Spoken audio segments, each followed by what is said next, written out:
un aquarium à Chana typique. Donc on a une couverture végétale sur le dessus qui est assez forte. Là j'ai fait un peu le ménage malgré tout, mais on met souvent des plantes de surface pour que les chanas se sentent en sécurité. Donc là en fait la filtration se fait par une pompe à air. Voilà, elle est reliée à un exhausteur. Donc la pompe est assez de filtrer tous mes bacs. Donc là vous avez le principe de l'exhausteur qui permet le stockage des bactéries. Donc au niveau du substrat, chez moi il est pratiquement nul, simplement on va dire décoratif. Donc il y a un peu de feuilles, quelques branchages, des cailloux assez gros. Donc, ça c'est une question d'esthétique. Donc là où il y a un chana, donc il est pas du tout agressif comme on pourrait le croire, hein. Certains se laissent, ça doit dire approcher avec la main. Beaucoup sont pacifiques, et là il est plutôt curieux. Voilà. Donc il faut mettre beaucoup de plantes, comme l'infiltration est très faible, là ça va permettre un meilleur équilibre du bac. Donc dans le bac, on a toujours une partie implantée pour la nage libre du chana et une partie beaucoup plus dense en plantation, justement pour que les chanas puissent aller se cacher, se sentir mieux. Donc on peut utiliser des morceaux de bambou, des tubes en PC, etc. pour servir de cachette. Donc là on voit la nourriture. C'est un morceau de crevette, voilà, il l'engame directement. Voilà, après il va se cacher. Donc voilà, ça c'est un autre bac chana où il y a un peu plus de plantes en surface.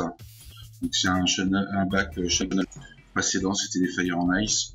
Donc à peu près la même configuration. Donc la partie ici qui est beaucoup plus fournie en plantes. Et ici une partie où on laisse c'est un peu plus dégagé pour permettre justement une nage libre des jeunes. Donc ici c'est chauffé, c'est une espèce de tropicale. Donc on voit beaucoup de végétation. L'éclairage est peu dense par contre. Donc voilà de la nourriture, j'ai dépongé un morceau de crevette.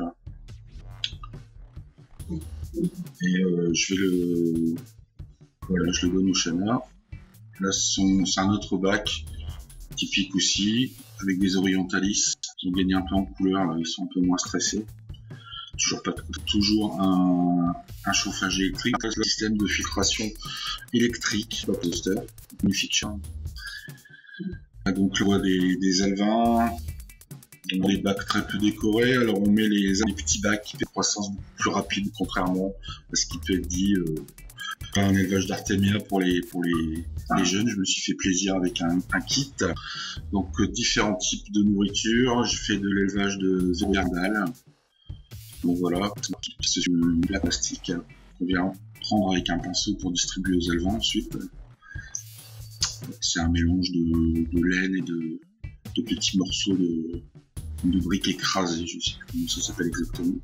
Et ici, j'ai des micro-verres. Donc je fais pas d'enduit du verre. Donc là les micro-verres c'est simplement de la purée en flocons avec de l'eau et une souche et c'est tout. Donc là on voit la surface de l'aquarium des Fire and Ice.